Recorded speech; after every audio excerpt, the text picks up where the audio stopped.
Hey guys, Crazy Aaron here. Thanks for tuning in to my show. Today we're going to talk about science and nature, the wonder of the world and all of it, and how it inspired the creation of Crazy Aaron's Thinking Putty and how it inspires me to think big. So let's get started.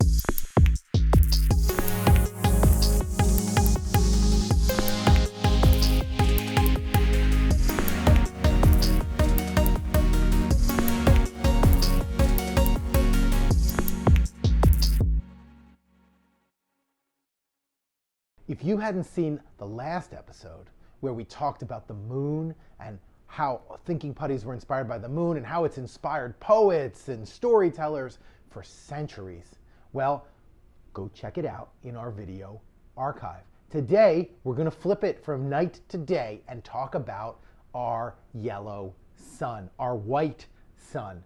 The sun is this giant glowing orb in the sky, and if you thought the moon was important to people living on Earth, well, the sun is the bringer of all life, the light that we need to see, the fuel that we need to grow our plants for food, the bringer of good weather and puffy bright clouds and all of those things.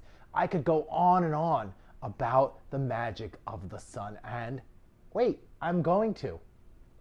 So what is the sun, you might be asking? Well, the sun is a star. It's no different than any other star you might see in the sky. In fact, there's not very much that's special about our sun. It falls in what's called the main sequence. That's if you sort of map stars based on their size and their temperature and their age. Our sun is right in the middle. It's right in that sweet spot. It's not too hot, it's not too cold, it's not too crazy with solar flares and weather, it's not too quiet either where it would get boring, it's not too old, it's not too new. It's right in the middle. The sun is about 4.5 billion years old. That's billion with a B, people. That's a big number. That's a lot of years that went by since our sun was formed. And in fact, our sun was formed from the ashes, from the remnants of another unknown earlier star. So there was some giant star, a real megastar that lived a fast, bright life, and boom, it went supernova. And when that happened, it created everything that we have on Earth. It created all of the elements, the silica in the rocks, and all of the metals, and the iron, and the nickel, and everything that we're made of. Carbon, and hydrogen, and oxygen, and nitrogen, and phosphorus, and sulfur, and all those things were created that explosion. In addition, a lot of unburned stellar fuel was out there, and that reformed into the sun, and the heavier stuff that formed a little bit into the planets, and it doesn't seem like it makes sense because the scales of what's happening are so huge and the time scales are so long. But it is actually where things came from. It's amazing. It's amazing to think that we are all made of stardust. And speaking of stardust, today I have not an experiment here that we can do on the video, but a perfect experiment that you can do at home. And I think right now, if you're watching, you're probably stuck at home. So here's what I want you to do. If you live in a house, this works better than an apartment. But I bet if you hear what I say, you could brainstorm. But in a house, you usually have a rain gutter. And the rain falls on the roof, and it runs down into the gutters, and then it goes into a pipe, and it goes away from the house so that the rain doesn't flood the house. Well, if you can, you could take a bucket and stick it just underneath one of those rain gutters to collect the water. Now, what's going to happen in a rainstorm? Now, here in spring in Pennsylvania, it rains quite often, but it's going to overflow. That's okay. You want the water to go into the bucket. It's going to fill the bucket. It's going to overflow, and you're going to want to let it sit for a couple weeks, actually, overflowing and overflowing. What's going to happen is that bucket will fill up with some kind of dust or sediment at the bottom, heavy stuff that doesn't overflow out every time the bucket gets too much water in it. Then you're going to go grab a magnet. You could even use one. Pick the strongest magnet you have off your refrigerator. Or if you have a magnet toy that has a strong magnet, and take it and get the water out of the bucket, put the magnet in the bucket, swirl it around a little bit in there, and take it out. And I'll tell you something. The little pieces that stick to the magnet, those are from the stars.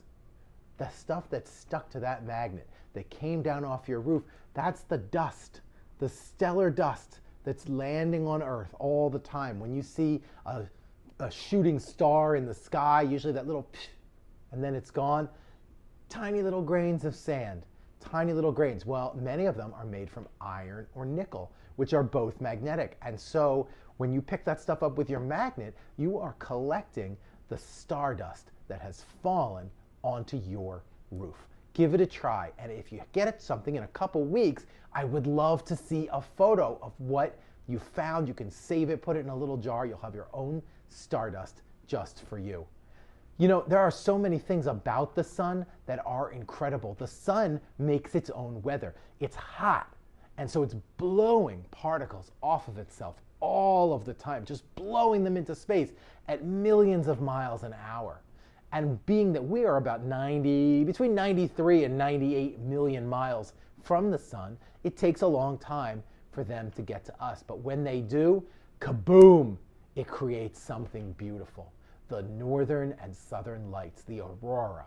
You know I love the aurora because it glows in the dark, and I love things that glow in the dark, and they have inspired our northern lights putty and others. We'll get to that when we talk more about the sky in a future episode.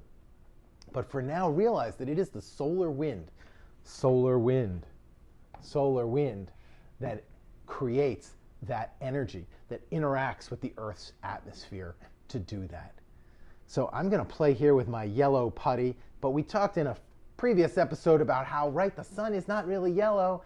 It's actually white, which is what we see, but technically it's green. If you want to know more about how is the sun really green, Aaron, it doesn't look green to me, go back in that video archive and check it out. I think you'll be really interested in the result. Now, I wanted to do an activity for you, something that you could take a look at the sun, and there are some safe ways to look at the sun by projecting it onto a piece of paper. What makes it fun is that there's actually stuff on the surface of the sun. So while when we look at the moon, we see maybe a craters or the man in the moon. With the sun, it's a little different. There are sunspots that will move across the surface of the sun, and you can see them. But right now in time, it just so happens we're at what's called the solar minimum. The solar minimum means the sun is very sleepy. And, oh, sorry, the sun is sleepy. I'm not sleepy. The sun is very sleepy, and it's not making a lot of weather right now. The cycle lasts about 11 years, so it goes from very sleepy to very busy to very sleepy. So if you're watching this video 5 years from now, there's lots of stuff you can see on the sun, but right now, not so much. With that, I will feature our Sunbeam Thinking Putty, which I think really captures the glistening glow of our sun. It's the brightest, most holographic putty I've made to date. And if you check it out on our web shop or on Amazon or order it from a local specialty store and support them, you are doing us a service and you are getting some awesome, cool putty into your hands. Now, I've got a letter to read. Let's see what we've got here. This one just came in. And let's see what we've got. Oh, there's a couple things in here.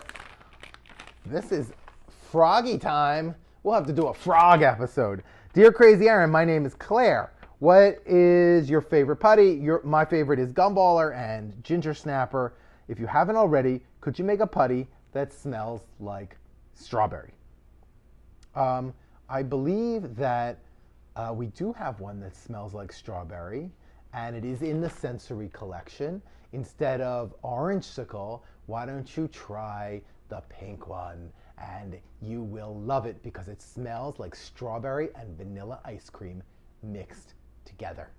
Scoopberry, that's its name, and you need to check it out. I hadn't thought of a name for the strawberry one. Will Scoopberry. Couldn't you make a putty, Dragon's Breath, a combination of fiery red and fiery orange? Also, Lunar Eclipse. Ooh, a butterscotch scent would be good. Strawberry shortcake, actually, my favorite kind of cake. Like, hands down number one, my favorite cake. So yes, maybe I will make one. I have another letter here, came in that same envelope. More stickers. Handwriting says, written by a younger brother named Ryan. How are you, Ryan? You like orange creamsicle, and you would like me to make a shamrock putty. Ooh, what if it smelled just like a shamrock shake? Would that be cool? I think so. Your dog's name is Reese's Puppy Cups. Reese's Puppy Cups. I bet he's adorable. Maybe send me a picture and I could feature it on the air. Thank you so much. Well, guys, we're going to wrap up today. If you like what you saw here at Crazy Aaron's, why not share it with a friend on Instagram or Facebook? Help us get the word out about Crazy Aaron's, Thinking Putty, and these educational videos. I hope you learned something without realizing you were learning something. With that, I will sign off. Bye-bye.